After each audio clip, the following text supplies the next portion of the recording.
Bueno, comenzamos, si les parece. Es el turno de la filosofía del derecho y me agrada, me complace mucho presentar a mi querido colega y amigo Pablo de Lora, que enseña, catedrático acreditado de filosofía del derecho en la Universidad Autónoma de Madrid. Y yo presentaría a Pablo, no hacemos aquí exposiciones extensas del currículo, de los currículos de nuestros ponentes, sino un pequeño comentario introductorio nada más. Y a mí se me ocurre una clasificación de los juristas teóricos o de los profesores de derecho. De cualquier rama y en particular también de filosofía del derecho. Hay juristas, hay profesores de interiores y hay profesores de frontera. Los hay que con todo el mérito y el esfuerzo cultivan el paradigma establecido y los temas consolidados, y está muy bien y es necesario. Son los que siembran la finca y la aran, manteniéndose siempre dentro del fondo heredado. Y hay profesores que andan siempre peleando en las fronteras y tratando de ampliar los espacios, de conquistar nuevos territorios para la reflexión jurídica. Todos son muy necesarios, desde luego, pero a mí me agradan mucho esos juristas fronterizos, es decir, esos que siempre están buscando el tema nuevo, el problema poco tratado, la cuestión no suficientemente meditada, y que de vez en cuando, desde la teoría del derecho más estricta y con el saber jurídico mejor, pues hacen incursiones en países vecinos que muchas veces reaccionan con virulencia ante ese tipo de invasiones. En el caso de la filosofía del derecho son los que lo mismo hacen teoría de la norma, que mañana se van al terreno de la ética o la metaética, o que se pasan, como se dice ahora, incursionan de noche en la filosofía política y traen siempre nuevos temas, nuevas preocupaciones, nuevas teorías que renuevan el estándar o los temas a los que en común nos dedicamos. Para mí, Pablo de Lora es un caso claro de teórico de fronteras, y se lo acredito con un dato reciente. Acaba de publicar un libro que les recomiendo vivamente y que se titula Lo sexual es político y jurídico. Imagínense, solo por el título, su capacidad y su inclinación a meterse en problemas. Creo que hoy aquí a lo mejor se complica la vida también. A mí me gustaría mucho que así fuera, y disfruten de su gran capacidad para retar, para romper esquemas, para plantear nuevos desafíos y para inquietar a los bien pensantes, que antaño eran conservadores y hoy muchas veces se revisten de progresistas. Gracias, Pablo, por estar aquí una vez más. Estás en tu casa y muchas gracias, y tienes la palabra. Bueno, muchísimas gracias, Juan Antonio, por esta generosísima presentación que me coloca el listón en un lugar, en una frontera a la que no sé si voy a poder realmente llegar. Yo, para empezar, tengo que confesarles que estoy muy honrado por esta invitación a intervenir en un foro con colegas tan reputados, después de un profesor tan, en fin, prestigioso y conocido como el profesor Schunemann. Yo tengo un poco la sensación, y perdónenme la imagen taurina, que no debería ser algo que yo, en fin, cultivara demasiado por mis trabajos sobre estos temas de los animales, pero tengo un poco la sensación de ser el bombero torero después de que haya toreado Curro Romero, uno de estos grandes maestros.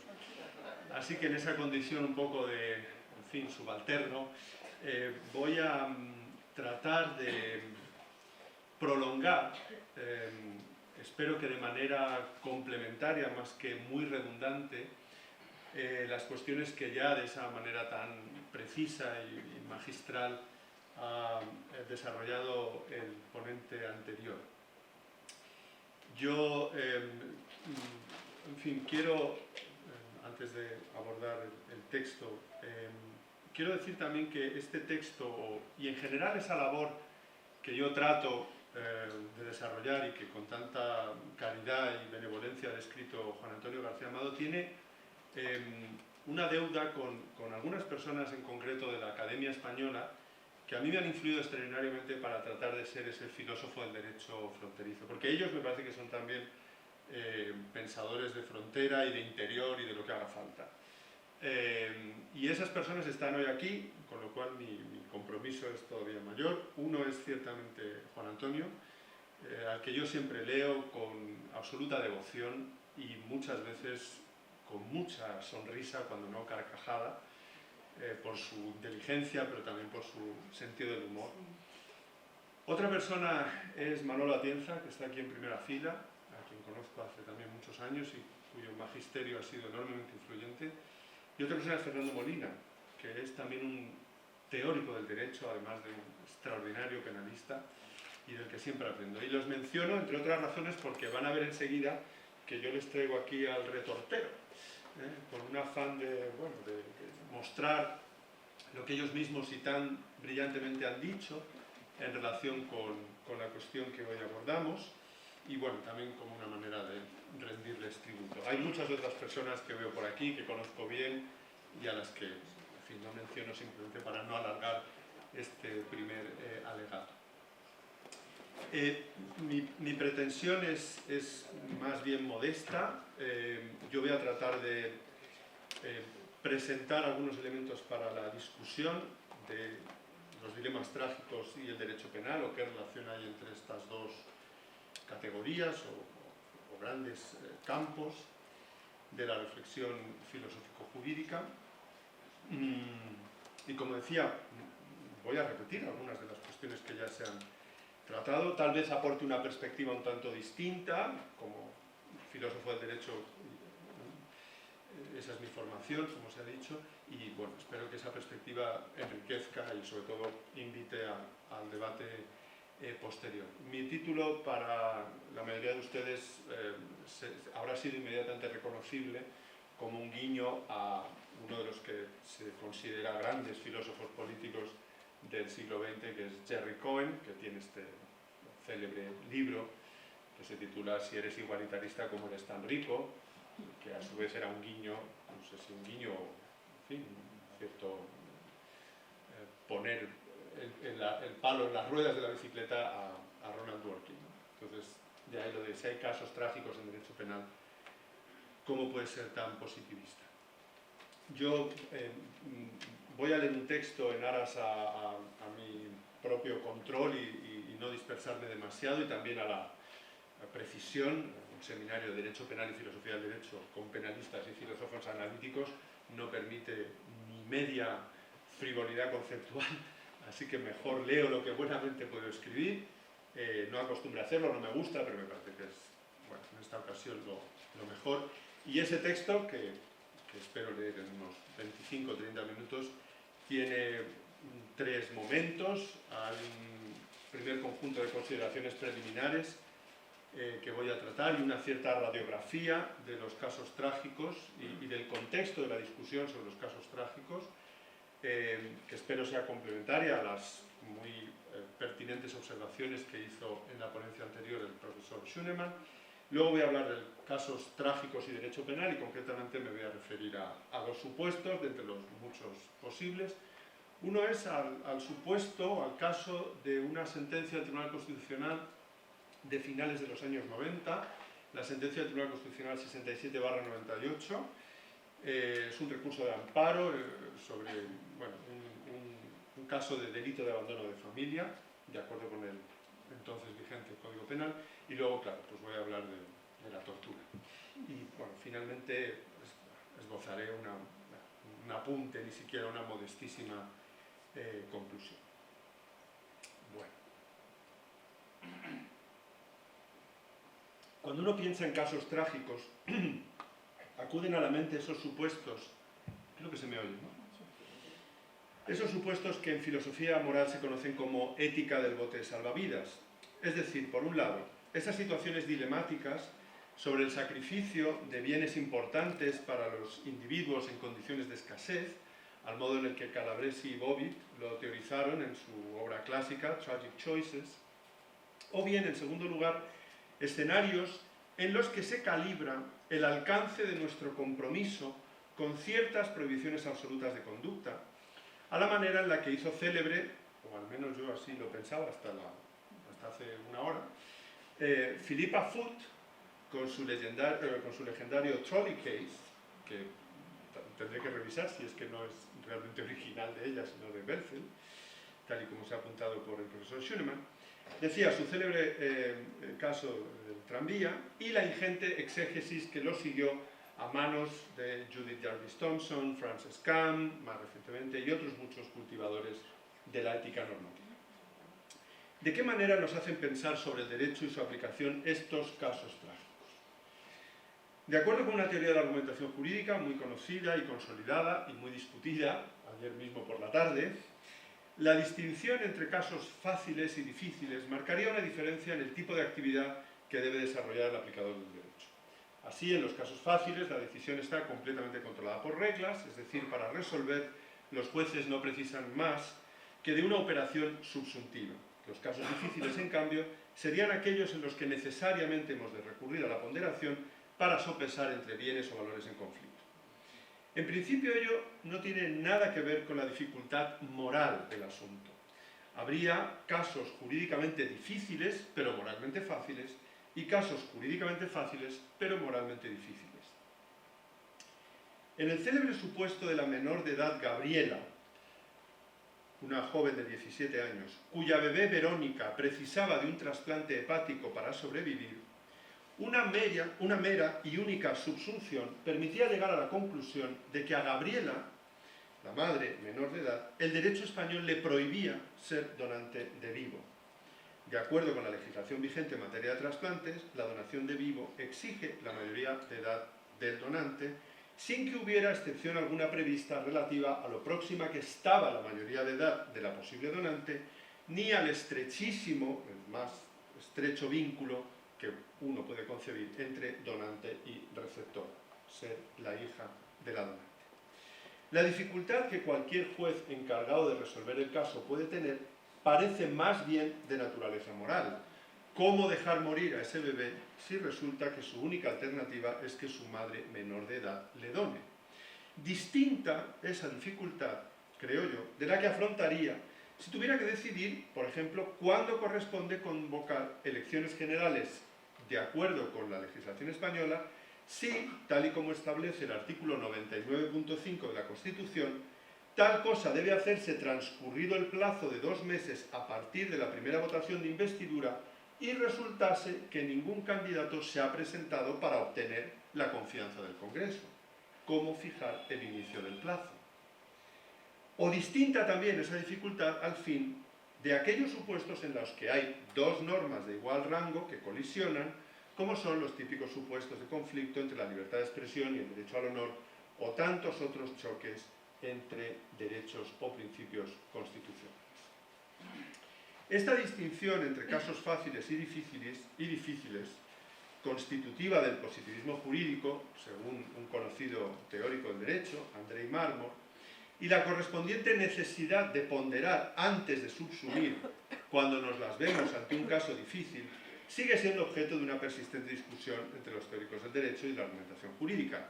Y además es una distinción que ha sido recientemente matizada, o que viene siendo matizada, como algo no necesariamente dicotómico por Manuel Atienza. Se cuestiona qué cosa sea exactamente ponderar, si no se tratará de una operación siempre subjetiva, como ha dicho el profesor García Amado, la de calibrar a ojo de buen cubero, en ausencia de un patrón y métricas compartidas. Pero de manera tendencialmente más devastadora, dicen los críticos, si no ocurrirá que el recurso a la ponderación es incontrolable, siempre discrecional para el aplicador del derecho, pues no hay forma de distinguir estructuralmente entre reglas y principios. Fíjense, de hecho, en este sentido, que antes he sostenido, quizá muy alegremente, que de acuerdo con el derecho español, la prohibición de donar de vivo de un menor es un caso fácil y que su solución solo exige subsumir los hechos del supuesto en una regla que no incluye excepciones. En realidad, el caso fácil pudiera no ser tan fácil.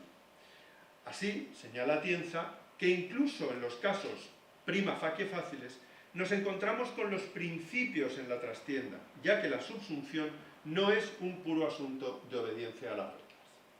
En consecuencia, un caso es fácil cuando la subsunción de determinados hechos a la luz del sistema de principios o justificaciones subyacentes no resulta controvertible. Y probablemente, en el caso de la menor Gabriela, sí que era más controvertible de lo aparente. De hecho, una descripción de la pretensión de la madre de Gabriela, o sea, la abuela de la bebé, la madre de la menor, abuela de la bebé, una descripción de esa pretensión más genérica, algo así como que a mi hija, solicito que a mi hija se le practique una intervención corporal en su cuerpo, sin propósito salvador o curativo propio, permitiría huir del formalismo de la regla. Y, por analogía con el procedimiento de esterilización de menores, que se autorice por el juez en un expediente de jurisdicción voluntaria esa donación de vivo. Así lo hizo, de hecho, la juez de instrucción de Sevilla, mediante auto de 18 de octubre, he perdido el año, pero sin causar controversia jurídica alguna en la comunidad relevante, al menos hasta donde mis noticias llegan. Pero lo hubiera hecho también esta juez si la donación de vivo no hubiera sido para salvar a su hija, sino a un tercero ajeno al círculo familiar. Casos trágicos y derecho. Me interesaba apuntar el recordatorio de esta polémica no agotada y probablemente inagotable, no para profundizar o lidiar en la misma, sino para ubicar en este contexto la existencia y consecuencias jurídicas de los llamados casos trágicos. De ellos, para empezar, como ha hecho también el profesor Schunemann, se han predicado rasgos diversos, no siempre coincidentes ni compatibles. Se ha dicho, por ejemplo, que su resolución no es racional, porque se trata de supuestos de empate entre bienes o valores en conflicto que aparecen como inderrotables. Pero esta es una concepción, a mi juicio, equivocada, pues si hubiera empate genuino, estaríamos ante un supuesto de justicia procesal pura, de acuerdo con la terminología de Rawls, y sin embargo, en los paradigmáticos casos trágicos, o al menos aquellos que se entiende como tales, no nos parece que dé igual cualquier solución, o que ésta pueda ser el resultado del puro sorteo, sino que hay que dar razones del sacrificio. Tomemos el célebre caso del naufragio del barco William Brown y el subsiguiente juicio a los marineros que arrojaron a varios pasajeros por la borda, los arrojaron de los botes salvavidas para lograr salvarse ellos, el capitán y los marineros. Es el célebre caso de United States versus Holmes, que se decidió en 1842. Dado que todas las opciones son malas, o se trata de bienes inconmensurables, podríamos haber decidido arrojar al cocinero porque es negro, cosa que, por cierto, se apunta varias veces en la sentencia. Uno no sabe muy bien a cuenta de qué, o más bien sí. Para Ruth Chan, una autora, una filósofa que ha trabajado mucho sobre estas cuestiones, el sorteo o el azar es la forma de elegir cuando las alternativas son igualmente buenas. Pero no es ese el supuesto de las elecciones trágicas, ya que se trata de opciones que no son igualmente buenas. Y es que, como señala García Amado, Juan Antonio, tanto en los casos trágicos como en los difíciles, nos empeñamos en concebir, o algunos se empeñan en concebir la elección entre bienes, principios o valores como si su dimensión fuera escalar, al modo de algunas magnitudes científicas que son por ello ponderables, genuinamente ponderables. En el caso trágico, además, no cabe decir que una alternativa es mejor que la otra, o que pesa más el principio triunfante, o que es menor el sacrificio del principio derrotado, sino que, como señala Ruth Chan, están en la misma vecindad de valor. Por eso, precisamente, tenemos que dar razones o justificaciones. En los casos trágicos, dice Ruth Chan, ejercemos precisamente nuestro poder normativo. Un caso trágico implica, al fin, que ninguna decisión deja de suponer un daño, como ha afirmado Manolo Atienza, para algún bien considerado esencial desde el punto de vista jurídico y o moral. En los casos trágicos no hay una respuesta correcta.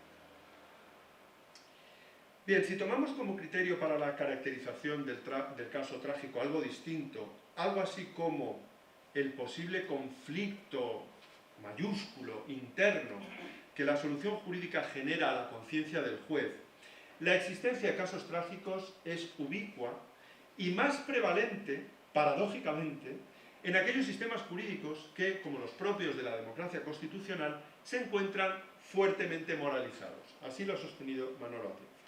Es lo que ocurre, en el ejemplo que él ha usado, con la tragedia de las fronteras, de la emigración. No se puede expulsar a un extranjero del territorio nacional sin atentar contra su dignidad y el principio de igualdad básica de todos los seres humanos. Pero un juez que evita tomar la decisión de la expulsión no podría justificarla en derecho. Esta suerte de sentimiento trágico de la aplicación del derecho, la ocasional injusticia en su aplicación, solo le es asequible precisamente a quienes consideran que para identificar el derecho no hay que recurrir necesariamente a la moral. Y estos son los que, a falta de mejores apellidos, nombramos típica o convencionalmente como positivistas. O dicho de otro modo, al ius naturalista no le alcanza la tragedia, pues siempre vive en el noble sueño de impartir justicia. Así todo, y como han señalado destacados positivistas llamados incluyentes o incorporacionistas, toda esta es una terminología quizá demasiado escolástica, cuando es el propio sistema jurídico el que por incorporación de principios y valores constantemente invita al aplicador a no cegarse con las reglas, resulta un tanto más difícil bloquear la posibilidad de que lidiemos con casos jurídicamente trágicos y no solo con el inexpugnable conflicto vivido entre el dictado del derecho y lo que debiera hacerse, all things morally considered. Uno se inclinaría a pensar que hay un sector del ordenamiento jurídico en el que, por estar tales invitaciones vedadas, es decir, por ser abrumadora si no exclusiva la presencia de reglas y excluido el recurso a la ponderación, los casos jurídicamente trágicos no serían ni siquiera emergentes. Si uno es positivista, en el sentido anteriormente apuntado, no hay casos jurídico-penalmente trágicos. Y voy a tratar de ilustrar esta modestísima tesis, o tal vez enorme provocación, con dos supuestos.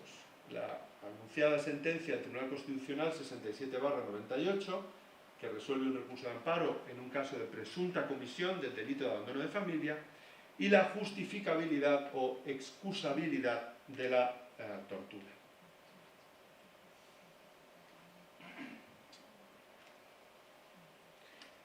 Cito: cuando se trata de preceptos penales, esas posibilidades de actuación judicial resultan en muchos casos jurídicamente inviables. De un lado, porque el derecho fundamental al principio de legalidad penal que reconoce el artículo 25.1 de la Constitución española proscribe las interpretaciones analógicas in malam partem de los tipos penales, así como su aplicación extensiva a conductas no previstas expresamente en aquellos al tiempo de ser cometidas. Se infiere así que los órganos judiciales sometidos al imperio de la ley y con especial rigor al principio de legalidad penal, artículo 25.1 de la Constitución, se limitaron a constatar que la conducta denunciada no se encontraba dentro del tipo regulado en el mencionado precepto del Código Penal, dictando consecuentemente la correspondiente sentencia absolutoria. Fin de la cita. Este es el fundamento jurídico sexto, un fragmento de ese fundamento jurídico de la sentencia del Tribunal Constitucional. Segunda cita. Nada puede el principio de igualdad, por mucha que fuere su fuerza en sus dimensiones ética y constitucional, contra el principio de legalidad en el ámbito penal, garantía máxima de la libertad de los ciudadanos y freno de los poderes públicos. Fin de la cita. Por si no fuera bastante lo anterior. Este es un fragmento del voto particular a esa sentencia del magistrado Rafael Mendizábal y de don José Gabaldón. ¿Cuál era la conducta denunciada que no se encontraba en el tipo a la que se refiere el Tribunal Constitucional en su fundamento jurídico sexto? Pues bien, la prevista en el entonces, 1993, vigente artículo 487 bis del Código Penal, consistente en no satisfacer la obligación económica de alimentos en favor de los hijos, establecida, abro comillas, en procedimiento judicial de separación, divorcio o nulidad matrimonial. Fin de las comillas. En este caso, siendo cierto que el padre de la menor no abonaba dichos alimentos, no había existido matrimonio ni procedimiento subsiguiente de separación, nulidad o divorcio. Tal y como aducía la recurrente en amparo y reconoce el tribunal, si el propósito del legislador penal al establecer dicho delito era reforzar el interés de los menores en que sus progenitores cumplan sus obligaciones paterno-filiales, la norma era contraria al principio de igualdad por infraincluyente o infrainclusiva, pues deja fuera de su ámbito, sin razón alguna que lo justifique, a los hijos extramatrimoniales. Siendo cierta esta afrenta a la igualdad, el remedio no puede consistir en anular las sentencias absolutorias previas en la instancia o en la apelación. Dichos órganos no pudieron hacer otra cosa: aplicar por analogía el 487 bis in malam partem, bajo la luz de la igualdad, contraviene el principio de legalidad penal que ha de prevalecer, por lo que parece de manera categórica. Una suerte de tragedia jurídica, como el propio Tribunal Constitucional desliza, pero un caso parece jurídicamente claro para los penalistas. Voy con la tortura. En su polémica con Manuel Atienza, una de muchas, o quizá la polémica, Juan Antonio García Amado apelaba precisamente a la prohibición de la tortura, o ha apelado precisamente a la prohibición de la tortura, como una manera de presionar a quienes se resisten a demarcar clara y anticipadamente entre el espacio posible de los supuestos ponderables y los casos necesariamente arreglados y susceptibles de ser resueltos solamente por subsunción. ¿Por qué no sería derrotable en un caso concreto la prohibición de la tortura?, se pregunta García. ¿No lo hubiera sido en el famoso caso del niño Daschner? Daschner creo que era el secuestrador. En Alemania, o en todos aquellos supuestos en los que por aplicación de la tortura preservaríamos bienes o intereses muy valiosos. ¿Por qué no sería ese, el torturar, un supuesto reconducible a la aplicación de la causa de justificación del estado de necesidad, la elección del mal menor? ¿Por qué, en definitiva, la tortura no podría aparecer como el prototípico caso jurídico-penalmente trágico? La prohibición absoluta de la tortura es la restricción deontológica por antonomasia, pues señala que no hay beneficio agregado posible que justifique la vulneración de un derecho tan básico como el de la integridad física, hasta el punto de que, por ejemplo, deberíamos extinguirnos como especie si la alternativa para sobrevivir es matar de la forma más dolorosa posible a todos los niños menores de 10 años. Una extinción por motivos morales defendida por Fernando Molina. Por eso, autores tan conspicuos como él se muestran tan recelosos del estado de necesidad, que es al tiempo un criterio de cierre imprescindible en un ordenamiento penal, pero también una regla peligrosa que podría ser eventualmente usada para justificar, por ejemplo, es un ejemplo suyo también, la donación forzosa de un riñón para salvar a otro. De hecho, la Convención contra la Tortura, a la que ya se ha aludido, prescribe expresamente en su artículo 2 la prohibición de invocar circunstancias excepcionales como justificación. Y el artículo 15 de la Constitución española habla de que el sometimiento a la tortura o a las penas crueles, inhumanas o degradantes no cabe en ningún caso. No deja de ser interesante, esto es un pequeño paréntesis, no deja de ser interesante recordar que estas restricciones categóricas se aplican sobre millones, y son celebradas, sobre millones de ciudadanos que profesan una fe que incorpora el anuncio de que muchos de ellos sufrirán tormentos eternos en la otra vida, Al menos así reza el catecismo, tal y como he podido consultar esta mañana, que dice, parágrafo 1035, o regla 1035, o como se diga, las almas de los que mueren en estado de pecado mortal descienden a los infiernos inmediatamente después de la muerte y allí sufren las penas del infierno, el fuego eterno.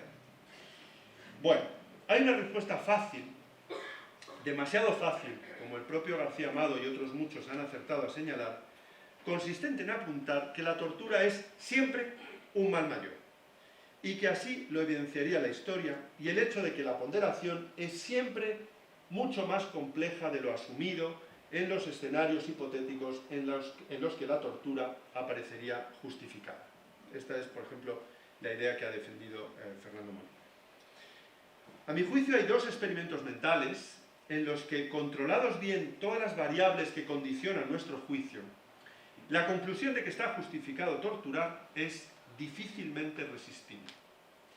En el primero, se sacrifica la integridad física de alguien para que no resulten sacrificados, en la línea de lo que apuntaba el profesor Luzón, un mayor número de bienes de igual importancia de personas inocentes.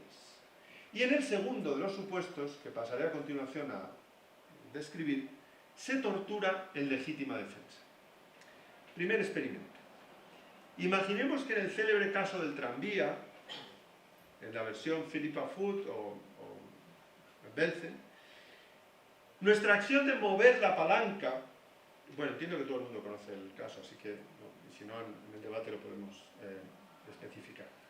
Nuestra acción de mover la palanca no provocará el desvío del tranvía hacia el ramal donde morirá un individuo, salvando así a 5, sino que esa palanca mueve un freno de emergencia que progresivamente desacelera el vehículo hasta detenerlo. Desgraciadamente, cada vez que se acciona el mecanismo, el individuo situado en el ramal de la derecha, incapaz de abandonarla, sufre una descarga dolorosísima. A la primera descarga, el tranvía reduce un tanto su marcha, pero se necesitan un mayor número de frenazos hasta detenerlo del todo, conllevando cada uno de ellos mayores dosis de sufrimiento para quien está en el ramal de la derecha. ¿Estaría justificada esta forma de tortura para salvar a 5 personas de una muerte segura? Parece difícil resistirse a la conclusión de que sí estaría justificada. Pero tal vez, algunos, quizá muchos, estén pensando, esto no es tortura, en realidad. El escenario que se nos presenta omite rasgos muy importantes, que son los que nos preocupan verdaderamente, los que motivan que establezcamos la prohibición absoluta de la tortura. Para empezar, lo abominable de la tortura es que es una forma perversa de ejercer el legítimo monopolio de la fuerza por parte del Estado. La tortura impermisible es la que ejercen los servidores públicos, señaladamente la policía o el ejército, y no los ocasionales paseantes belcelianos que se acercan a las vías de los tranvías. En segundo lugar, la tortura preocupante, moralmente devastadora, no es ni el sufrimiento inevitable, pero en el fondo no deseado, ni una coacción mediante el ejercicio de la violencia que pretenda apelar a la racionalidad instrumental del sujeto de tortura. Se trata más bien, y como agudamente ha señalado David Sussman en un artículo muy iluminador de 2005, se trata más bien, decía, de llevar al torturado a una situación crítica en la que su dolor le genera odio hacia sí mismo, repudio por saberse la fuente de su propio sufrimiento. Una manera de, en las palabras de Sussman, experimentarse como indefensa, como una persona indefensa, y al tiempo activamente cómplice de su propio quebranto, a vivir su humanidad, su vulnerabilidad, dolor y sufrimiento como un problema. El cuerpo de la víctima logra expresar la voluntad del que tortura, minando con ello de forma brutal las bases del autorrespeto, el bien primario más importante de todos, de acuerdo con John Rawls, el del disimulo de la ignorancia, o más bien velo de la ignorancia. Son estos supuestos típicamente la obtención de información mediante el tormento, mediante este tipo de tormento, en los que debemos fijarnos y en los que la prohibición absoluta adquiere todo su sentido. En tercer lugar, pudiera pensarse que en ejemplos como la variante del tranvía que he ideado o en los célebres escenarios del ticking bomb se comparan peras con manzanas, es decir, sufrimientos como la tortura frente a pérdidas de vidas, cuando pudiera ser que lo que efectivamente fuera peor es torturar antes que matar. Aunque esto sea, como ha dicho también Juan Antonio, muy contraintuitivo. Les invito a que reparen entonces en un supuesto, es un supuesto bastante parecido a uno más maquiavélico incluso que ha ideado Juan Antonio, pero que me resulta más sencillo de explicar. Les invito, decía, que reparen en un supuesto sugerido hace algunos años por Jeff McMahon, un filósofo moral muy conocido, un experimento mental más refinado en el que se pretende calibrar si está justificado torturar para obtener información, evitando este problema de falta de homogeneidad. Como decía, ejemplos parecidos también los ha utilizado Juan Antonio García Amado para poner contra las cuerdas a quienes mantienen la asimetría entre la legítima defensa de tercero, mediante la muerte, y la legítima defensa de un tercero mediante la tortura. Imaginen que un grupo terrorista ha secuestrado a un empresario y en vez de colocarle una bomba con temporizador, como desgraciadamente se ha hecho, por cierto, en España, en Cataluña concretamente, hace muchos años, que estallará en un plazo de tiempo si no se aviene a pagar una cantidad de dinero determinada, se valen de un sofisticadísimo robot con forma humana, indistinguible de uno de nosotros, que comenzará a torturarle pasado ese tiempo. Con posterioridad, la policía logra detener al miembro del grupo que ha programado el robot, pero este se resiste a facilitar la ubicación del empresario retenido. Resulta que la policía también cuenta con esta versión del robot torturador, ¿no? Tienen el mismo proveedor. En este supuesto, cabría pensar que si el único medio para obtener la información y evitar la tortura a un inocente es mediante la tortura a un culpable, ese comportamiento está moralmente justificado y cabría aplicar la eximente de legítima defensa de tercero, como ha hecho, por ejemplo, ha defendido entre los penalistas, al menos que yo he podido leer, la profesora Mariona Llobet. Que hay un espacio para la justificación, termino. Que haya un espacio para la justificación moral de la tortura no implica que no haya buenas razones para que el derecho la prohíba categóricamente. Estas razones son, por cierto, de naturaleza consecuencialista, no deontológica. Aunque el dique de contención, frecuentemente se describa como deontológico. En el fondo, como sostuvo también célebremente John Rawls, toda teoría moral seria es consecuencialista. Así se apela a la pendiente resbaladiza, a riesgos, a cálculos mucho más complejos o sofisticados de las rápidas iluminaciones e intuiciones a las que los filósofos morales apresurados nos invitan, que conducen, de acuerdo con este razonamiento, a que a la larga las consecuencias de permitir la tortura acaben siendo peores. Es una ponderación que hemos hecho ex ante para concluir con una regla de prohibición categórica, pero sus razones últimas o de fondo son de carácter consecuencial. Esta es la idea que ha defendido entre nosotros Fernando Molina con la imagen de ese, muy iluminadora, de ese caballo de Troya que introduciríamos en el derecho, o la existencia de determinados arquetipos jurídicos en la terminología que ha empleado Jeremy Waldron. Otros son el habeas corpus, la presunción de inocencia, que arquetipos jurídicos que de ser derrotados arrastrarían al derecho en su conjunto. En el caso de la prohibición absoluta de la tortura, esta sería arquetípica de una peculiar relación entre el derecho y la fuerza. El derecho no es brutal en su despliegue, al menos en un estado que se quiere llamar civilizado. Así todo, creo que el dique de la prohibición absoluta se puede colocar en dos ámbitos que conviene distinguir cuidadosamente.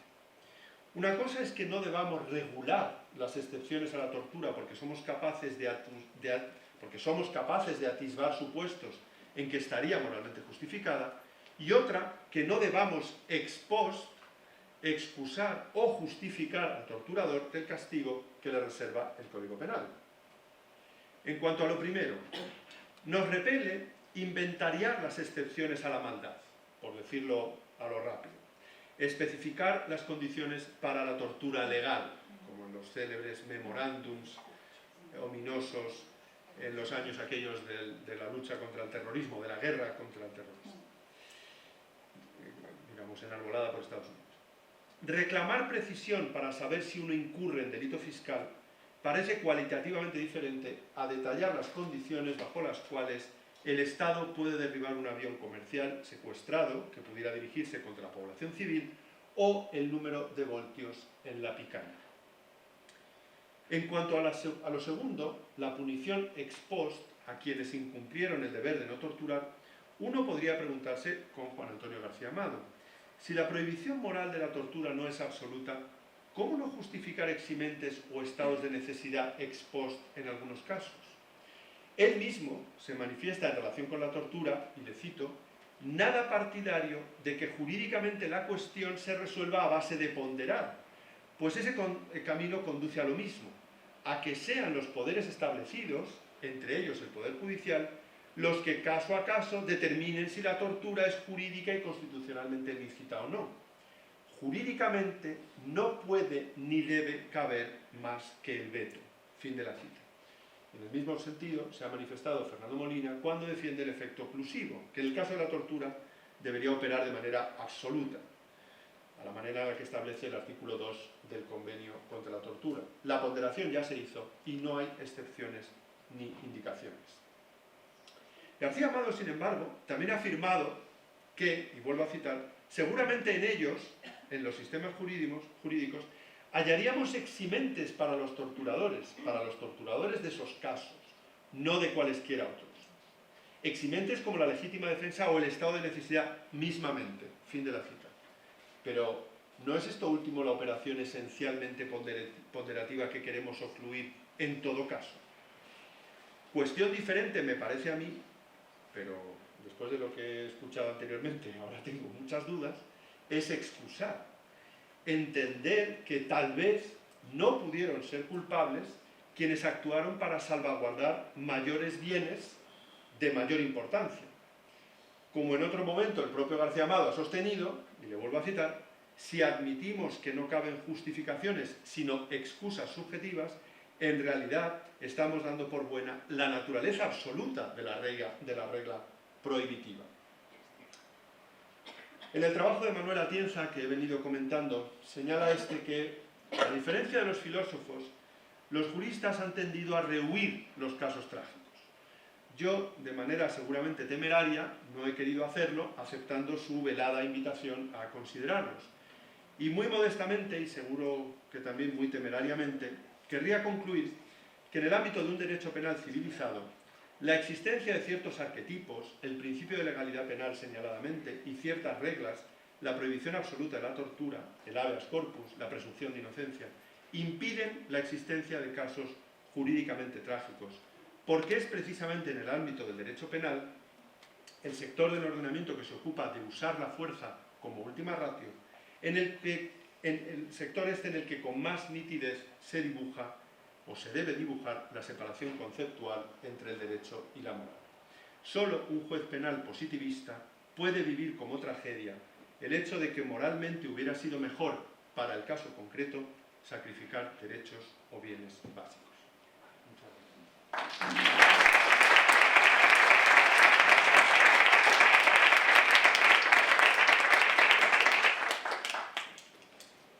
Se confirmó lo que les anticipaba.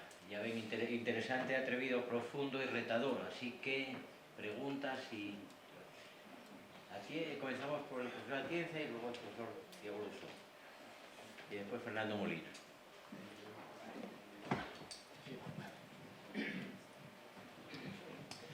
Bueno, a mí me ha gustado mucho, Pablo, tu exposición. Creo que estamos de acuerdo, pero en lo que dijiste al final me apareció una cierta duda, que no sé muy bien cuál es. Creo que estamos de acuerdo en el fondo, Pero primero quisiera decir que, en mi opinión, las tesis de Schienemann son acertadas. Yo creo que tiene toda la razón, que efectivamente, y además tiene toda la razón, en mi opinión también, en decir que no está del lado de la culpabilidad, sino del lado de la antijuridicidad.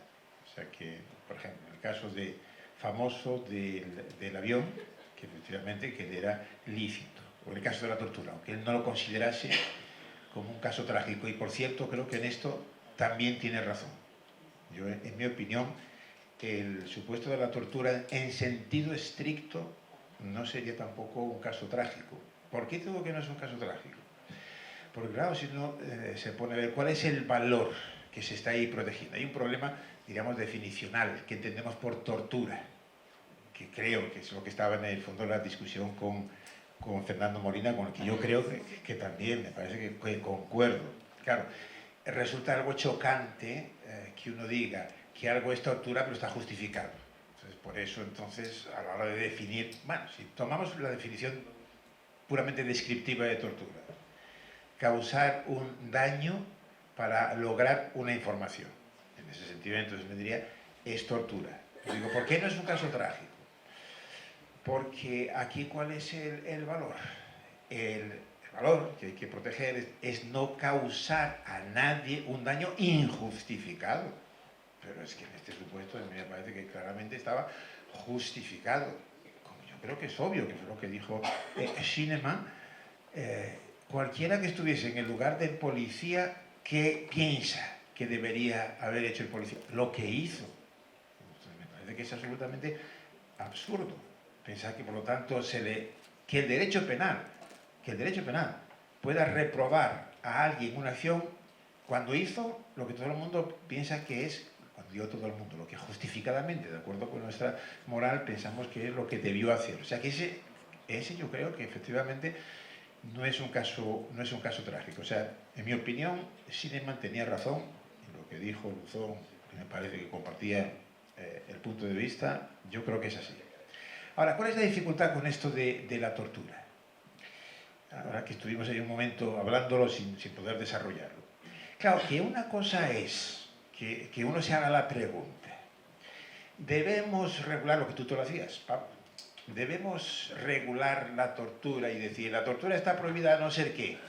Pues yo diría, bueno, tenemos muy buenas razones para establecerlo de esas maneras, diríamos, absoluta, sin ponernos a decir en qué caso puede estar justificado, porque es como dar, diríamos, malas ideas. Y entonces todos entendemos muy bien, aspecto simbólico del derecho. Pero eso es distinto al problema de cuando uno se encuentra en un caso, como puede ser el caso del policía alemán. ¿Y cuál es la cuestión de fondo aquí? Me parece. La cuestión de fondo es cómo concebimos las normas, y concretamente aquí lo que es una regla de prohibición. Hay reglas absolutas, entendiendo por absolutas, que no admiten nunca ninguna excepción implícita. Claro, si hay una excepción explícita no hay ningún problema. Ninguna excepción implícita, pues yo diría no las hay. Y si las hay, la de la tortura no es un caso. Porque puede haber un supuesto que es absolutamente extraordinario, como era este el caso. Pero claro, entonces aquí también un poco esto de los caballos de Troya y los peligros de la ponderación. Y naturalmente que es un peligro, pero estamos donde estamos. Y entonces cuando uno enfrenta casos muy difíciles, o incluso casos trágicos, pues sabe que efectivamente que tiene que ser prudente, y entonces se mueve en una situación de peligro y tiene que ser capaz de encontrar la solución, diríamos, que le pone remedio al asunto. Entonces yo creo que ese es el planteamiento del asunto, la tortura, que es distinto. O sea, yo diría, debemos establecer una norma con las excepciones en las cuales se puede torturar, obviamente no. Pero en supuestos como este, el derecho penal, diríamos, debe condenar a esta persona, diría, claramente tampoco. Y, digo porque no te referiste a él, pero es bien interesante el caso de Fuller, de los exploradores de caverna, efectivamente, del caso, diríamos, trágico por antonomasia, ¿no? Y claro, aquí también hay una cuestión de concepción del derecho. Y de nuevo, para discutir estos problemas, una vez más se ve que uno no puede ser positivista. Si eres positivista, entonces no puedes entender bien los problemas. La solución que dio Fuller, es un caso, digamos, bien bonito, pues así. Y una palabra nada más sobre el asunto de los trasplantes. Es lo mismo, es decir, naturalmente es razonable que uno diga, porque la idea es proteger a los menores, que si eres menor de edad, entonces no puedes aceptar un trasplante. Pero de nuevo, esa es una regla que naturalmente puede tener en algún caso una excepción implícita. Si resulta que se trata de salvar la vida del bebé, si resulta que esa persona es menor pero está muy próximo ya a la mayoría de edad, si resulta que la intervención no supone ningún riesgo apreciable, etcétera, etcétera. Introduces, digamos, un cierto riesgo, porque claro, ¿y qué pasa si me cambias un poco la situación? Bueno, pasa que de eso va el derecho. Pues si cambias, digamos, la situación, habrá que ver y ponderar de nuevo y ver si ese caso también está incluido o no lo está. Pero digo, eso es el derecho, no otra cosa. Bueno, muchas gracias, Manolo. Sí, creo que por lo que acabas de expresar, nuestros acuerdos son más amplios que los desacuerdos, que pueden ser muy puntuales, pero voy a intentar, aunque sea, fijar dónde podrían estar los puntos de discrepancia. A partir de una doble distinción, por un lado, creo que sigue siendo necesario distinguir en el deber, como decimos, el policía tenía el deber, quizá desde el punto de vista moral tenía el deber de amenazar con la tortura, pero alguien podría decir era jurídicamente obvio que su deber era no hacerlo. Y de ahí el conflicto. Y por eso yo entiendo que esos casos son trágicos, porque hay, si quieres, un conflicto entre lo que tal vez... Prima, sí. Y luego, ¿cuáles son los supuestos en los que, desde el punto de vista moral, yo diría que el mayor problema cuando hacemos la ponderación desde el punto de vista moral, o ese cálculo consecuencialista, se dan cuando a quien nos proponemos torturar es inocente. Ese es el caso verdaderamente trágico para mí desde el punto de vista moral.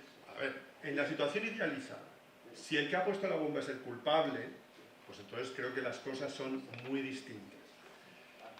Pero un utilitarista no tendría muchas dificultades de decir, bueno, si se trata de salvar a 1000 torturando al hijo del terrorista, que es un absoluto inocente, no hay duda, yo ahí creo que desde el punto de vista moral parto peras, es decir, bueno, mi posición es absolutamente deontológica y yo ese cálculo, ya no consecuencialista, sino agregativo, no estoy dispuesto a hacerlo. Ese sí que es un caso claro, entonces. Y luego, o sea, hay, digamos, una primera posibilidad de justificación desde el punto de vista moral basado en la ponderación de bienes que son, incluso a lo mejor podrías pensar, superiores en un lado de la balanza, pero es que el otro es inocente. Bueno, esa es una primera posibilidad desde el punto de vista moral. Y jurídico, eventualmente. Y la segunda es en legítima defensa. Y de nuevo, ahí, bueno, creo que lo he dicho, pero lo enfatizo. Si en el supuesto idealizado estamos seguros de que de esa manera actuamos en legítima defensa de tercero, la tortura, me parece que debe ser admitida, entre otras razones, porque sería admitida la muerte, acabar con la vida del culpable. Esto sería, digamos, el tipo de reflexión que haríamos ex ante. Y ahora hay quien te dice, bueno, trasladamos esto a lo jurídico, y yo creo que ahí estamos de acuerdo, no vamos a especificar el protocolo, y por razones que tienen que ver también con ese tipo de cálculo, es mejor, todas las cosas consideradas, prohibir categóricamente la tortura en los supuestos de estado de necesidad. Yo estoy dispuesto a concederte que ese cálculo puede estar mal hecho. A mí a día de hoy me convence, como a tantos otros, la idea de que permitir en esos supuestos la tortura tiene a la larga muchas más consecuencias negativas que positivas. O sea, ese tipo de razonamiento sería el mismo, lo único que yo lo refino, pues bueno, es que usted está fijándose ahora, pero eso tiene, bueno, lo que he intentado decir antes. A lo mejor hay que reabrir el balance, a lo mejor dentro de poco contamos con, yo qué sé, inteligencia artificial jurídica que sí es capaz de hacer el algoritmo preciso que demuestra que, por razones también consecuencialistas, debemos permitir jurídicamente la tortura. A día de hoy no lo hacemos porque, por razones consecuencialistas, lo mejor es no establecer excepciones. Y luego mi duda genuina, ¿no? Así lo digo, es en el ex post. ¿Es contradictorio esto con luego excusar al que en ese supuesto concreto tortura o amenaza con tortura? Yo sigo creyendo, pero estoy dispuesto a, en fin, que cualquiera me lo refute, que sigue habiendo un espacio posible para decir esta acción es antijurídica, típica. Yo no voy a decir que está permitida, pero en este caso concreto por razones a lo mejor, como apuntaba antes Pérez Bermejo, de error de prohibición, en este caso concreto es excusable lo que se ha hecho, si es que eso tiene sentido. Profesor Diego Luzón.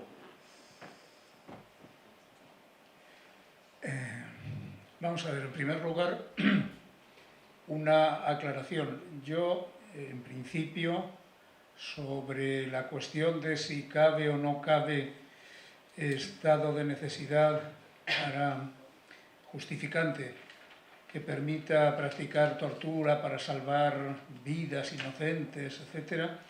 En principio, desde hace años, en mi manual me pronuncio en contra, argumentando con los artículos constitucionales y las convenciones internacionales que prohíben taxativamente la práctica de la tortura y, sobre todo, el utilizar tratos inhumanos, degradantes, etc. Esto como aclaración. O sea, por tanto, espero que no se me haya entendido mal cuando he dicho que la ponderación cuantitativa, he hablado de la ponderación cuantitativa, pero no me he referido de intereses en el caso del estado de necesidad, pero me estaba refiriendo a otros supuestos de estado de necesidad. Entonces, lo primero que quiero hacer es esa aclaración, no a los supuestos en que podría operar o no el estado de necesidad para legitimar la tortura. Pese a todo, reconozco que hay casos límite que a mí me siguen suscitando dudas, pero bueno, y después de oír hoy a Schoenemann más. Segundo, lo que sí quiero decir es que suponiendo que haya casos que no se puedan permitir, no se deban permitir en absoluto justificadamente como práctica de tortura a un secuestrador, a un delincuente que sabe dónde está una víctima a la que se va a causar inocente, o varias víctimas a las que se va a causar daños horribles, se las va a matar, etc. Suponiendo que eso no se pueda justificar, vamos a partir de la base de que tienen razón los que están en contra totalmente de la postura justificativa absoluta, incluso de amenazas de torturas, diciendo, como ha dicho Fernando Molina, que eso también es una tortura psíquica, cosa que me parece más discutible. La amenaza es una amenaza, pero bueno, en fin, si no, muchísimas amenazas serían torturas porque te producen sufrimiento psíquico. Yo creo que no, o sea que la tortura es otra cosa. Pero bueno, dicho esto, es verdad que desde el punto de vista jurídico, teórico, hay una diferencia enorme entre declarar permitida una conducta o declararla simplemente disculpada. Declararla permitida significa que en todos los campos del derecho, no solo en el penal, en todos está permitido. Y si está permitido, eso tiene consecuencias que los penalistas destacamos en nuestras monografías y en nuestros manuales, que no hay responsabilidad penal, pero no hay ningún otro tipo de responsabilidad jurídica extrapenal, responsabilidad civil, administrativa, procesal, etc. Segundo, que si está permitida, no cabe legítima defensa contra ella. Tercero, si está permitida o justificada, sí cabe participación, ayuda, coautoría y ayuda de terceros que ayuden a aquel que actúa justificadamente. Cuarto, el error sobre los presupuestos de una conducta permitida tiene tratamiento mayoritariamente, consideramos los penalistas, como un error de tipo, que excluye el dolo, etc. Ahora bien, y en cambio considerar disculpada o exculpada una conducta, por cierto, quiero aclarar que la exculpación no se basaría probablemente en una causa de disculpa regulada en el Código Penal, ni en el español, ni en el de otros países, como podría ser un error de prohibición. Yo creo que no, que es un supuesto de inexigibilidad supralegal que se debe admitir. Yo lo admito en mi manual clarísimamente por analogía con el miedo insuperable o con el estado de necesidad. Bueno, el estado de necesidad disculpante en los países como Alemania que lo tienen, en España no. Al revés, en España yo admito que el estado de necesidad disculpante se puede admitir por aplicación de la causa supralegal de inexigibilidad. Bueno, dicho esto, disculpar significa que la conducta no es lícita. Y eso está muy bien, significa que no le imputamos culpabilidad penal. Pero, que quede muy claro, si disculpamos a un policía torturador, ¿y por qué se podría admitir una causa de inexigibilidad? Pues por razones parecidísimas al conflicto de conciencia disculpante. Porque para el policía o para un ciudadano, diga, bueno, mire, el derecho se habrá empeñado en prohibir, pero para mí la vida de este inocente, que encima es inocente, cuenta más que torturar a este tipo hasta que hable. Bueno, entonces eso produce una situación que si no la queremos permitir estaría clarísimamente disculpada y por tanto no se le haría un reproche penal, no se le declararía penalmente culpable. Pero que quede muy claro, habría responsabilidad civil, es decir, habría que indemnizar al torturado. Qué curioso, ¿no? Segundo, indemnizar al torturado, ¿quién? Porque se ha beneficiado los familiares o las víctimas. Esto es raro, ¿no? Segundo, bueno, los terceros no podrían ayudar. El error sobre una causa de exculpación, según doctrina mayoritaria, es irrelevante, pero eso es lo de menos.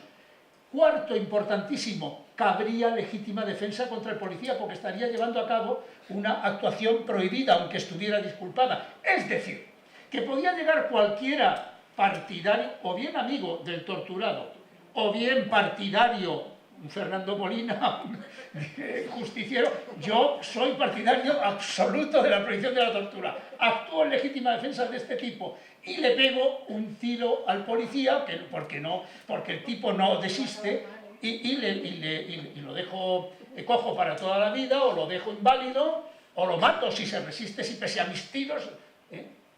Legítima defensa. Lo que quiero decir es que la teoría penal tiene muy bien establecidas las consecuencias entre una mera excusa o causa de disculpa y una causa de justificación, y las consecuencias son estas.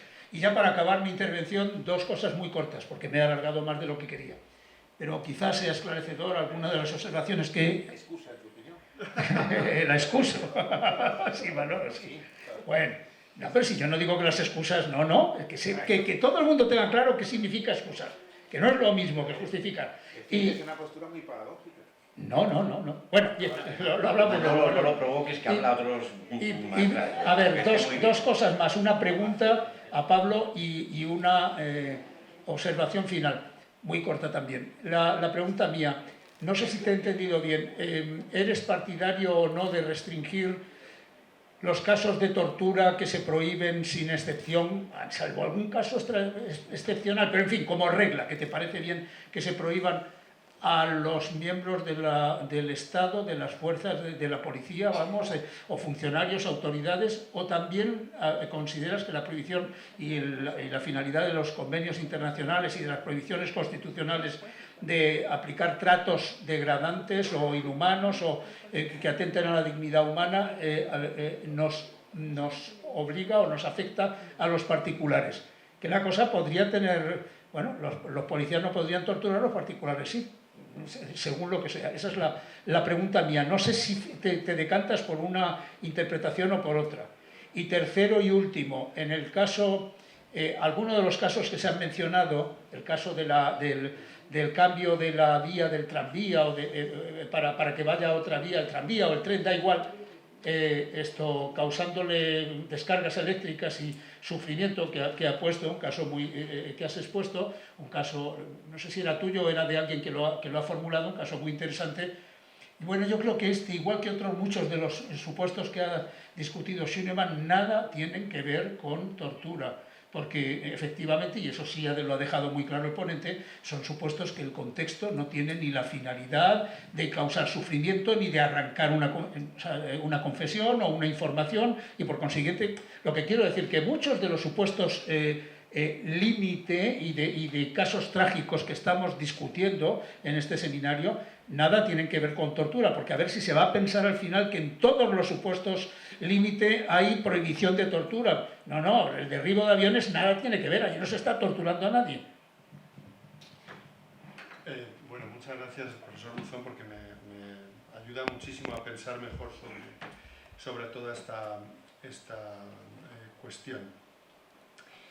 Bueno, entonces, si yo lo he entendido bien, aquí nos vemos abocados, como si tuviéramos que decidir entre dos ramales, entre la cuestión de si entender que hay unas posibles causas de justificación que no conllevarían todas esas consecuencias extrañas, o bien, pero tendrían otro tipo de, digamos, contrapartidas, que también entiendo que serían odiosas, en alguna medida, o bien ir por el ramal de la excusabilidad que tendrían pues, todas estas, de manera muy pertinente, extrañas consecuencias que señala de la indemnización al torturado y la permisión de matar al que hace lo que no tiene permiso para hacer y demás. Pues supongo que al final la mejor política pública, si es que esto se trata de bajar de las condiciones ideales a la política pública o a las condiciones reales, es la de ver qué es lo menos malo, supongo, en esa disyuntiva. Cuando yo antes he hablado, por ejemplo, de que me parece que la legítima defensa de tercero sería permisible usar la tortura en legítima defensa de tercero, pienso que esas circunstancias idealizadas es muy probable que no sepamos en las condiciones reales si se dan o no. Los modelos o los experimentos se diseñan de forma tal que sabemos ciertamente que ese es el culpable y que ese es el que ha puesto la bomba o ha programado el robot torturador. Todo eso lo sabemos y entonces, digamos, desde ese plano, en esa perspectiva moral es fácil. Pero como sabemos que en condiciones reales se van a dar muchas incertidumbres y muchas dudas, pues es mejor precluir o ocluir la posibilidad de hacer bueno, eso es lo que diría con respecto a la primera cuestión que suscitaba. Y con respecto a la segunda, que la verdad no lo he pensado mucho, y debería pensarlo, y hace muy bien el profesor Luzón en apuntarlo, bueno, diría que si es que los particulares pueden actuar en legítima defensa de tercero, pues entiendo que también podrían torturar en legítima defensa de tercero. Fernando Molina. Bueno, primero, Pablo, enhorabuena por la conferencia realmente interesantísima. Yo quería plantear, bueno, enlazar con algunas de las intervenciones que se han hecho, la anterior de Schünemann también, la tuya, y plantear algunas cuestiones en general sobre resolución de casos trágicos. Lo primero, yo diría que, enlazando con una cuestión que comentabas al principio, que los casos trágicos no son más que un caso específico dentro del problema general de la justificación, no es otra cosa. Aquí la diferencia, diríamos, de dificultad no hace que cambie el problema. El problema siempre es el mismo. Yo creo que solo hay un problema en este tema que se resuelve de una manera relativamente sencilla en apariencia. Es cuando tenemos un conflicto decidimos por el mal menor. No hay otra regla. Lo decía Nino, de una manera muy sabia, los alemanes se empeñan en que no es así, muchos le siguen. Yo hace unos años estuve en varias tesis doctorales sobre esta, y buena parte de las tesis doctorales intentaban defender la idea de que el principio del interés preponderante no funciona, o no funciona siempre. Yo siempre les recordaba la frase de Nino, de que es un principio elemental de racionalidad elemental. Es decir, es casi analíticamente cierto. Es decir, una vez que tú decides los valores de las cosas, pues decidir por el mal menor parece que es una regla de racionalidad elemental. Ahora bien, ¿cómo lo hacemos? Bueno, esto es muy sencillo cuando tenemos un conflicto fácil. Los anglosajones, que en eso son muy pragmáticos, en el Código Penal modelo, cuando estudian las causas de justificación, empiezan por el estado de necesidad y lo llaman justificación general. Curiosamente, establecen una regulación muy parecida a la española, totalmente razonable, el principio del mal menor, y se acabó, no más. Pero luego hacen una cosa curiosa, ponen ejemplos. Dicen, por ejemplo, estaría justificado por estado de necesidad, y te ponen una serie de ejemplos. Si uno mira los 10 ejemplos que pone, todos son facilísimos. Son casos en los cuales nadie tiene ningún problema. Por ejemplo, tirar la carga del barco cuando se va a hundir. Claro, tirar la carga no tiene ningún problema. El problema es el caso Holmes, cuando la carga es una persona.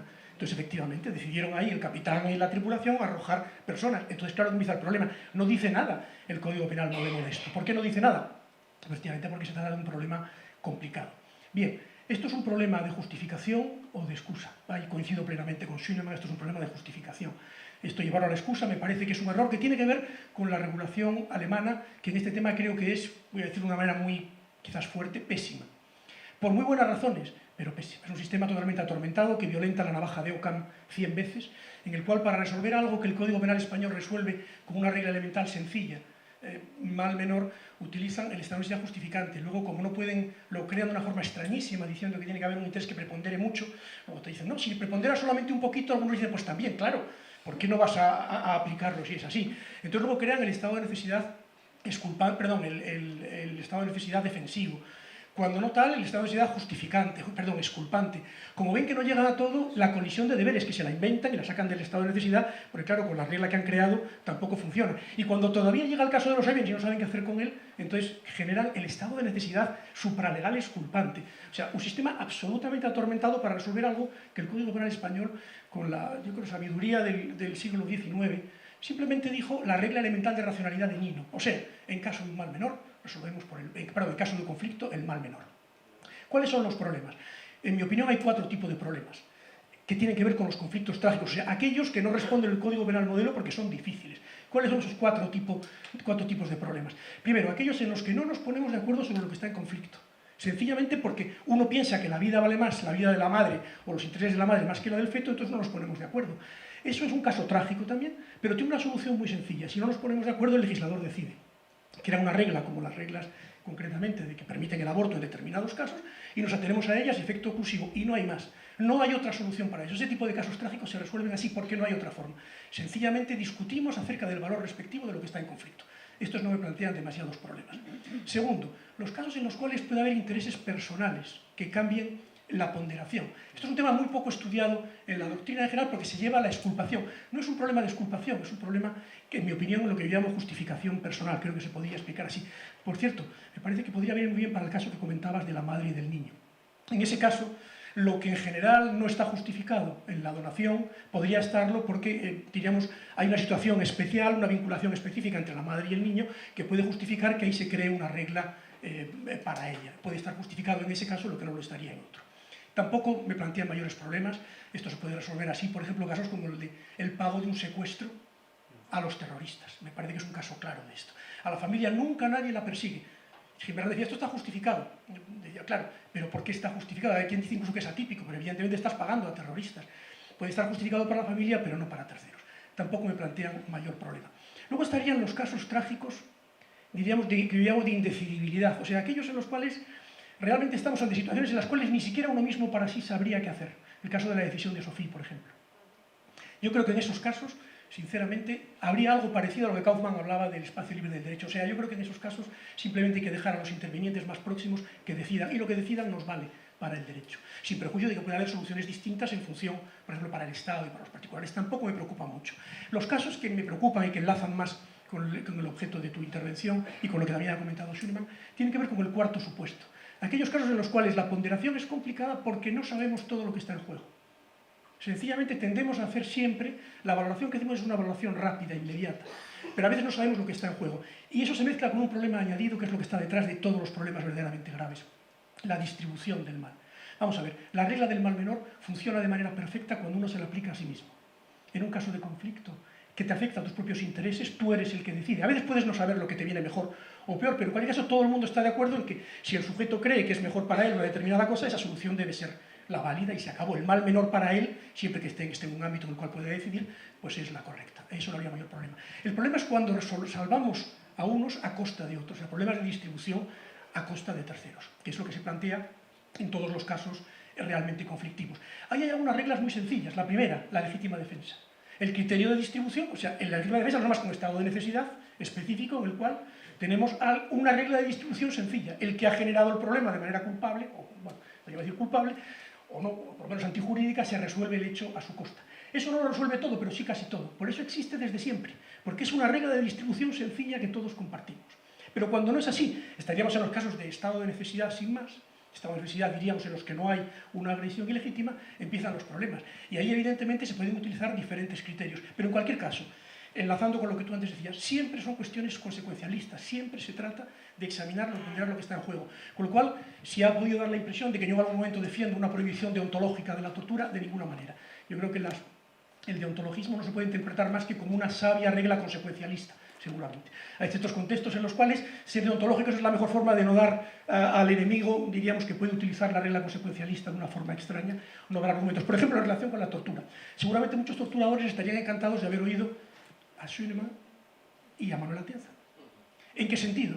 En el sentido de que ellos admiten, en determinados casos, que puede ser justificable la tortura. Simplemente con eso, seguramente ya los casos en los cuales torturan ellos van a, diríamos, apoyarlos basándose en que autores de la talla de Schoenemann o Manuel Atienza interpretan que la tortura es derrotable en determinados casos. Vamos, la prohibición de la tortura.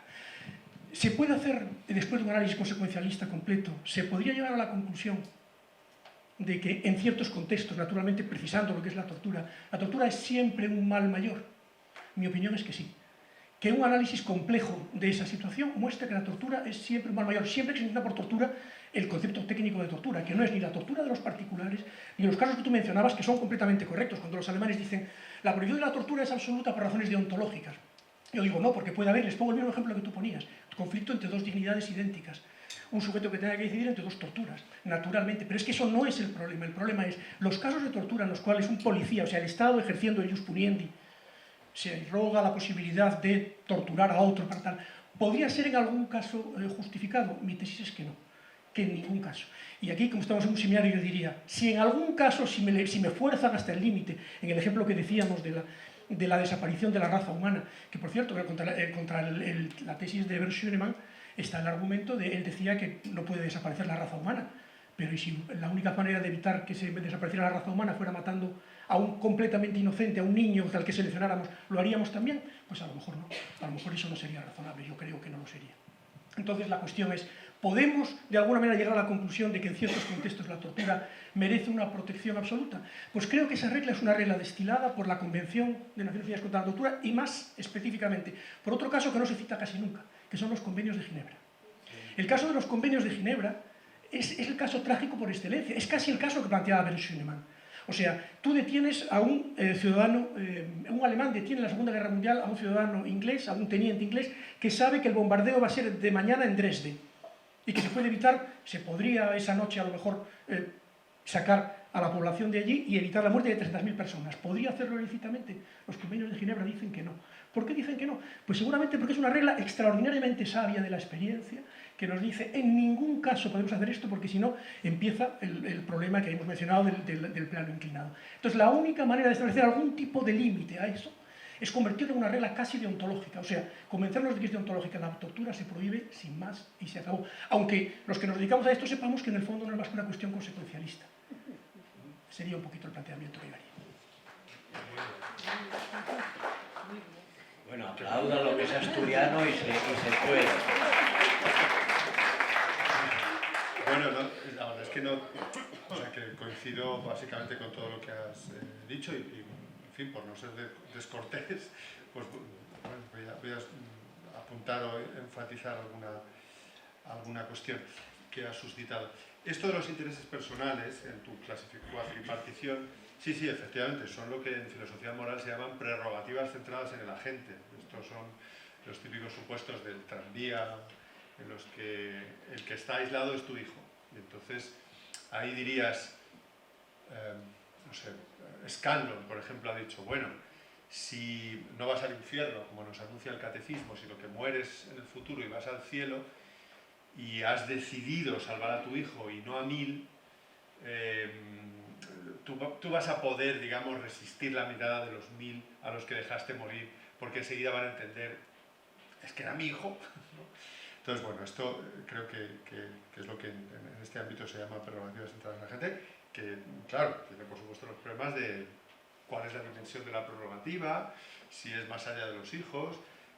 Bueno, si hubiera aquí alguno de los amigos míos del asunto animal, diría, bueno, la especie, por ejemplo, se considera una prerrogativa clara, y si en el caso del tranvía yo tengo que elegir entre 1 y 1000 chimpancés, pues yo elegiría 1000 chimpancés. Bueno.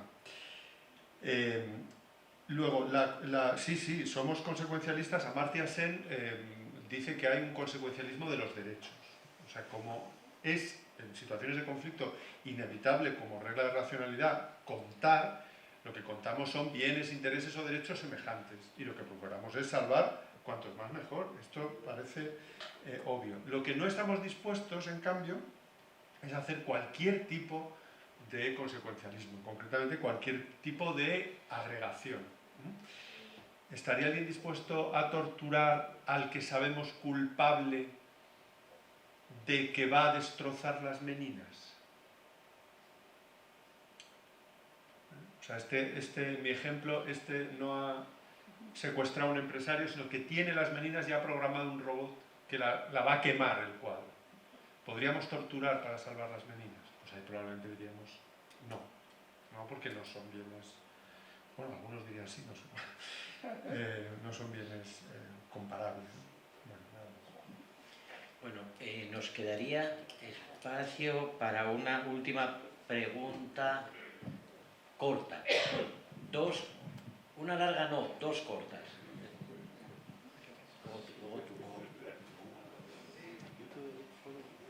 Y una cortísima de Manolo Atienza por alusiones. Gracias, buenas noches. Y con eso cerramos. Muy buenas noches. Su servidor desde la Ciudad de México. Doctor, en la Constitución mexicana, en su artículo 22, prohíbe la imposición de la tortura para efectos de cualquier investigación. Por lo tanto, si entramos al análisis de los tratados internacionales, podemos determinar que el Tratado de Estambul también protege al individuo para efectos de evitar la tortura. En cuanto al hecho de un estado de justificación, lo que usted hace referencia en lo relativo a una, ¿cómo le llama usted? Cuando se repele la agresión, la igualdad de bienes jurídicos. Yo considero que ahí la tortura no sería la adecuada. ¿Por qué no sería la adecuada? Porque la legítima defensa, por ejemplo, para nosotros, es cuando existe igualdad de circunstancias entre las partes. Por lo tanto, se requieren ciertos elementos, como es repeler una agresión, actuar violenta sin consentimiento. Creo que en todo caso podría ser otra situación, por ejemplo, el cumplimiento de un deber. Si el elemento policíaco está haciendo la investigación respectiva, asegura a un imputado y lo presiona, ejerce tortura, probablemente pudiera justificarse ese actuar. Gracias. Buenas noches. Muchas gracias. David Martínez Zorrilla, aquí. Es nuestro ponente y filósofo de mañana, que se va a dar a conocer ante ustedes en este momento, ante algunos de ustedes.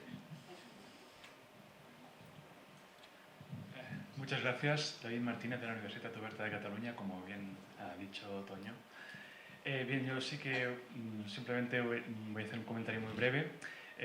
Se ha comentado que en realidad el fundamento para una prohibición absoluta de la tortura sería consecuencialista, porque permitir, por así decirlo, ciertos agujeros o vías de escape a la larga tendría efectos perjudiciales. Pero cuando hablamos de justificación en el fondo consecuencialista,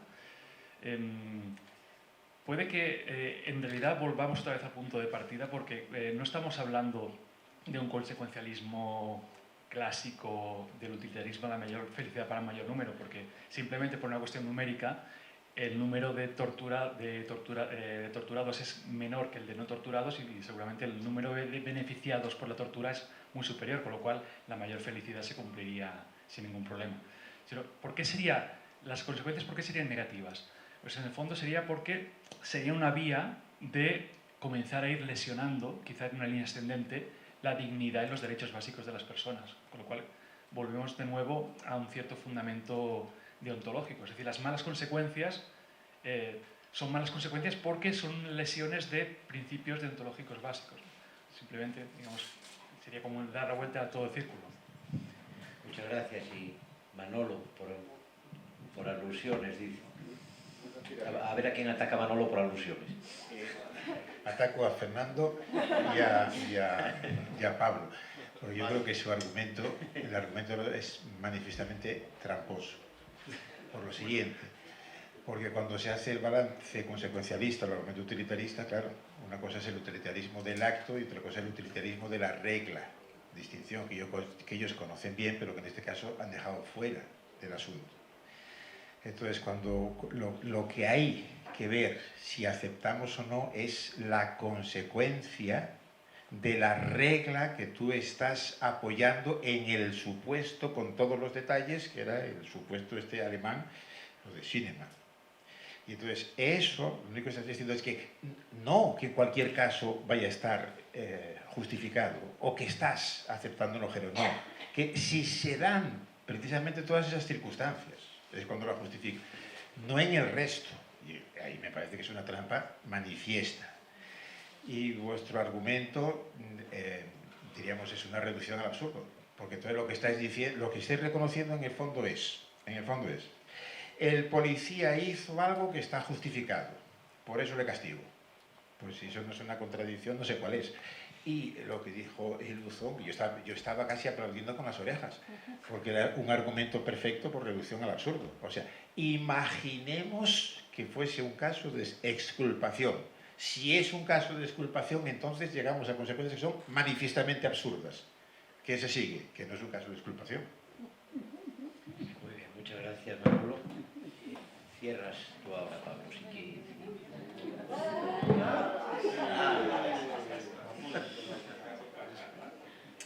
Yo creo, a ver, bueno, en cuanto a la primera intervención, me ha parecido entender que el interviniente ponía, digamos, el énfasis en las dificultades digamos, en el ámbito de la actuación policial concreta, de conocer bien los datos del caso y demás, y bueno, tal y como yo lo he entendido, insistía en la dificultad de que pudiéramos aplicar en esos supuestos verdaderamente la legítima defensa. Pero vamos, a lo mejor hay alguna cuestión que no he entendido bien de la intervención que ha hecho.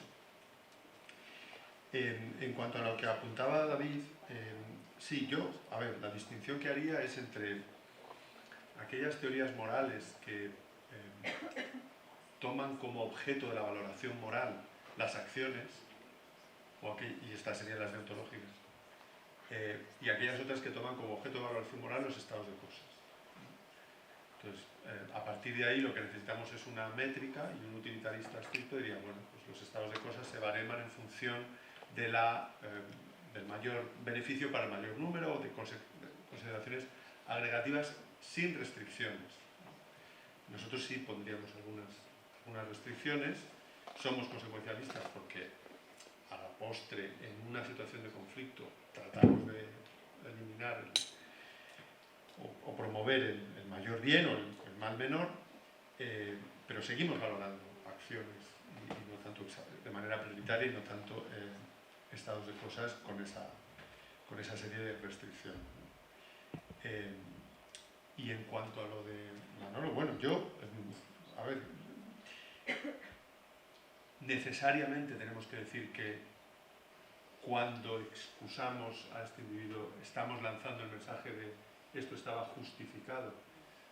Yo no lo acabo de ver, o sea, no sé por qué necesariamente esa tiene que ser la consecuencia en ese supuesto concreto. Y en cuanto al cálculo consecuencialista, sí, lo hacemos. Y yo lo he dicho, estoy dispuesto a aceptar que puede estar mal hecho y que Fernando Molina no tiene razón, que a la larga puede ser beneficiosa el levantamiento de ese dique. Yo creo que es contingente, vamos, que habría que valorarlo. Concluimos aquí con el aplauso